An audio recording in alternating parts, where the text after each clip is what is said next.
పిల్లలకి పెద్దలకి తినడానికి రుచిగా ఆరోగ్యంగా బెల్లంతో గోధుమ పిండితో గవ్వలు పిండి ఇలా కలిపి చేస్తే మాత్రం కరకరలాడుతూ చాలా రుచిగా ఉంటాయి. నేనైతే కేజీ గోధుమ పిండి పావు కేజీ మైదా పిండి తీసుకున్నాను. ఈ పావు కేజీ మైదా పిండి కూడా లేకుండా మొత్తం గోధుమ పిండితో కూడా చేసుకోవచ్చు. ఒకసారి జల్లిస్తే ఈ వేస్ట్ మొత్తం గోధుమ పిండిలో ప్యాకెట్లో కూడా ఇలా వేస్ట్ ఉంటుంది.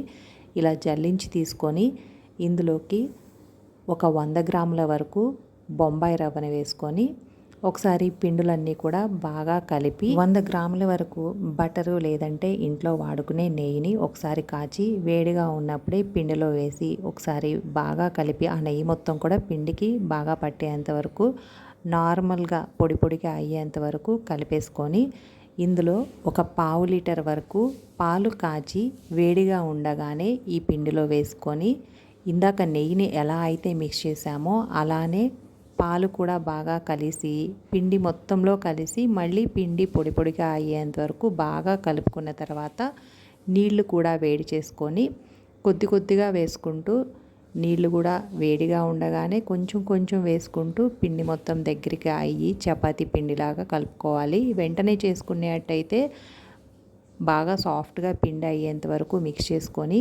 కాస్త నానబెట్టిన తర్వాత చేసుకుంటాము అంటే కొంచెం గట్టిగా ఉండేట్టు మిక్స్ చేసుకొని గవ్వలు రెడీ చేసుకోవచ్చు. కాస్త నానిందంటే మళ్ళీ పిండి లూజ్ అయిపోతుంది. మనం గవ్వలు చేసినప్పుడు అతుక్కోవడము ఇలా ఉంటుంది కాబట్టి మనం వెంటనే చేసుకుంటామంటే ఇలా సాఫ్ట్గా చేసుకొని బాగా చేతులతో బాగా నీట్ చేసుకొని చిన్న చిన్న బాల్స్గా ప్రిపేర్ చేసుకొని గవ్వలు ఒత్తే చెక్క మీద కొద్దిగా ఆయిల్ అప్లై చేసుకొని ఫింగర్తో నొక్కి ముందుకు రోల్ చేసేసామంటే గవ్వలు చక్కగా రెడీ అయిపోతాయి. పిల్లలందరూ కూడా చక్కగా టైం పాస్ లాగా కూడా చేస్తారు ఇంట్లో పిల్లలు ఉన్నప్పుడు.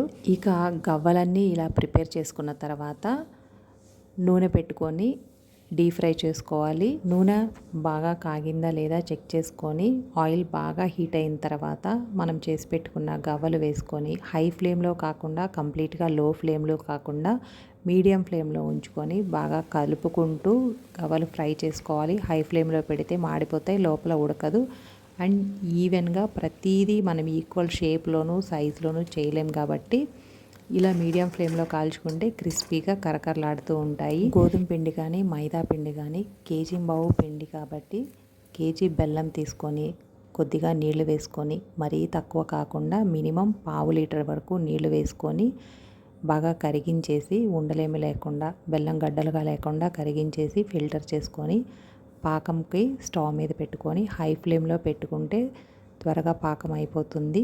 ఇక మనకి లాస్ట్ ఉంది అన్నప్పుడు గవ్వలు మొత్తం కాల్చుకున్న తర్వాత ఈ లాస్ట్కి లో ఫ్లేమ్లో గవ్వలు ఫ్రై అవుతూ ఉన్నప్పుడు పాకం కూడా రెడీ అయిపోతుంది. ఇందులో ఒక పావు స్పూను యాలకుల పొడి కూడా వేసుకొని పాకం దగ్గరికి పడి బాగా కాగుతున్నప్పుడు ఇలా నురగ్గా ఉండి మనకి కూడా మంచి వాసన వస్తూ ఉంటుంది. ఒక ప్లేట్ కానీ బౌల్ కానీ తీసుకొని అందులో నీళ్లు వేసుకొని మధ్య మధ్యలో పాకం చెక్ చేసుకుంటూ ఉండాలి. ఇలా కొంచెం దగ్గరకు వచ్చినప్పుడు మీడియం ఫ్లేమ్లో పెట్టేసుకొని కొంచెం ఫ్రీక్వెంట్గానే చెక్ చేసుకోవాలి. ఇలా లైట్గా సాగుతున్న పాకం వచ్చిన తర్వాత స్టవ్ ఆఫ్ చేసి మనం వేయించున్న గవ్వల్లో పాకం వేసి కలుపుతూ ఉంటే పాకం చల్లారిపోతుంది. ఈ గవ్వలు కూడా పాకం మొత్తం పట్టి దగ్గరికి పడి ఇక పాకం మనకి కనిపించదు. ఇంకా ఎక్కువ ముదురు పాకం పడితే మనకు అసలు మిక్స్ చేసే టైం కూడా లేకుండానే పాకం మొత్తం గట్టిగా అయిపోతుంది. ఇది పర్ఫెక్ట్గా గవ్వలకి సరిపోతుంది. మీకు ఈ వీడియో నచ్చితే తప్పకుండా లైక్ చేయండి, షేర్ చేయండి, ఛానల్ని సబ్స్క్రైబ్ చేయండి. Thanks for watching.